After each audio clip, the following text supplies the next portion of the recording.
G'day guys, today we are going to be targeting our incline prone row. It can go by the name of a seal row or a chest supported row. However, I tend to go by the name of incline prone row purely because I know exactly what it is. A chest supported row can sort of be a manipulation of a few different things, and a seal row, well, I only heard of that by one person. So we scratch that one straight out. Now, incline prone row, what are we trying to target with this? Well, this exercise here is predominantly a really good isolating for our upper back during the row movement exercise. You're found out to be very vulnerable in this exercise because with the other exercises such as a barbell row, T-bar row, even a seated row, you use some form of momentum and potentially not get a full retraction. This exercise you are very much found out to be wanting because of the fact that there is nowhere to hide in this exercise. It is by far one of my favorite rows. It is really hard to execute always, and there's no hiding. You are exposed no matter what. So let's dive into what the incline prone row is.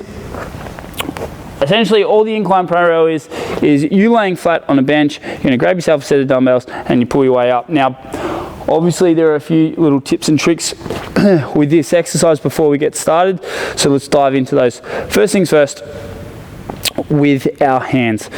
Any rowing movement or any exercise involved with our back, the weight wants to pull us out of that position. So it wants to round us off like this. Now, it is our job when we execute this lift to make sure that we are never in this rounded position, because if we do, then say it's not a chest supported row, say it's a deadlift, for example, the next thing to go is our lower back. So we need to make sure that we never enter this position. How do we do that? Well, what I want you to do is think about pulling your shoulder blades back and down. This is the finished position. What you're going to notice when you do this is that you're going to get a much more pronounced chest. So again, shoulder blades back and down.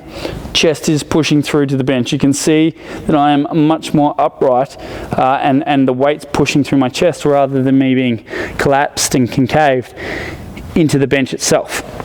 So, knowing this, shoulder blades back, down. Now this is where we can get ourselves in a bit of strife too, is that when we fatigue in this exercise, the only leverage point or the only advantage that we can get out of this is through our lower back here, because our hips are going to be driving into the bench, and we're also going to be gripping the bench, the bottom part, with our knees. So that's how we stabilize our lower body, by the way. So we'll quickly run through that again. Squeeze into the hips, knees gripping the bench, and obviously our toes on the ground. Now, the only point of advantage we can create for ourselves is a leverage point through our lower back here, creating a lot of wear and tear and strain on our lower back. Now, you can see that if I was to fatigue and start pulling from here, the reason why we do this is because so I'll instruct people to always aim for the bench to get a full retraction, right? I'm trying to pull through. Now, if I roll back like this, already I'm limiting the range of movement unless I go past the bench, which isn't going to happen because we're fatigued, because we would set the marker so that we don't have to think too heavily during the exercise about what's on, what's not on. So the marker would be, okay, I want you to hit the bench, right? Or a cue is another way that they talk about it. So we'll pull our shoulder blades back and down, and then we'll be rowing, and then we start arching like this and trying to pull it in. Now already you can see when I arch and I come to here, it's a far lesser range of movement than if I am backing down and pulling through there. Also, you get a full retraction through your scapula here. So why am I telling you all this? Well, what I want you to concentrate on doing is, as much as it is or your hands are coming towards your chest is always going to be driving down and towards the ground and into the bench.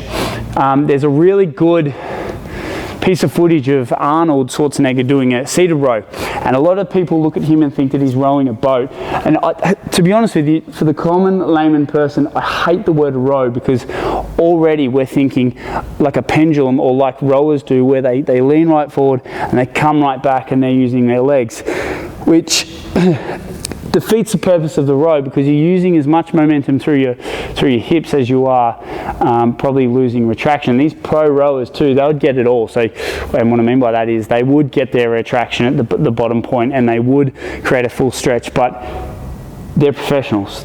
They've been doing this or executing that one skill over and over and over and over and over again for decades.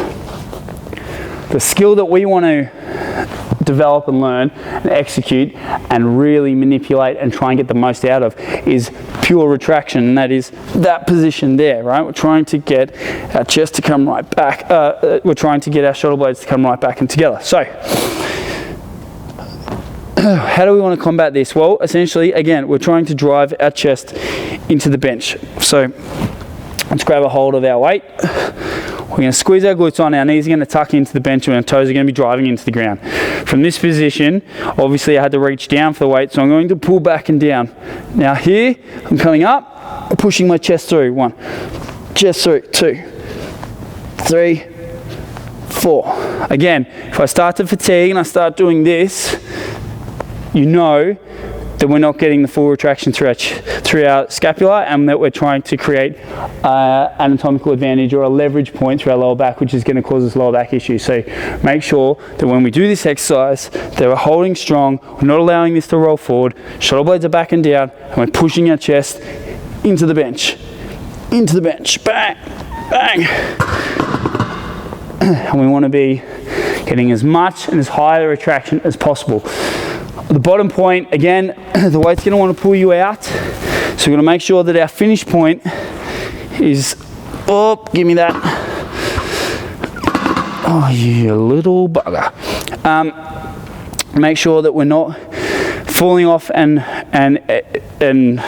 losing our shape. God, it spit out.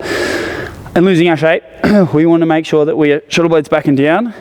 If we do lose our shape, if you find, oh God, I've lost it, don't rush, just relax. Shoulder blades back and down again. Pull through. 1, 2, 3. And that's that. Team, this is the most underutilized, underused exercise in the gym that will change your entire perception on how you do a row, because it will make you so vulnerable through your upper back.